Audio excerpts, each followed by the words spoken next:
మహాశివుని గొప్ప భక్తుడిగా పేరు పొందిన తిన్నడు ఎవరో తెలుసా? కడప జిల్లాలోని ఉటుకూరు గ్రామానికి చెందిన నాగడు దత్త దంపతుల కుమారుడే ఈ తిన్నడు. వీరి జీవనాధారం జంతువులను వేటాడడం. ఒకరోజు తిన్నడు అడవికి వేటకు వెళ్లి అలసిపోయి ఒక చెట్టు కింద నిద్రపోతాడు. ఆయన కలలో శివుడు కనిపించి కొద్ది దూరంలో ఉన్న గుడికి వెళ్లమని చెప్తాడు. తిన్నడు నిద్రలేచేసరికి ఒక దుప్పి కనిపించడంతో దాన్ని వేటాడుతూ వెళ్తాడు.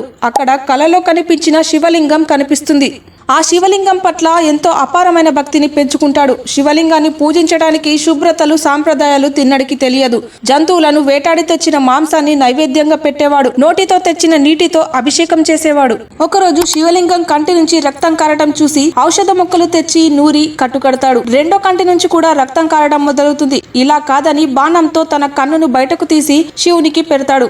మళ్ళీ మొదటి కంటి నుంచి రక్తం కారుతుంటే ఏ మాత్రం కూడా ఆలోచించకుండా తన కాలి వేలిని శివుని కంటిపై ఉంచి రెండో కన్నును తీయడానికి ప్రయత్నిస్తుంటాడు.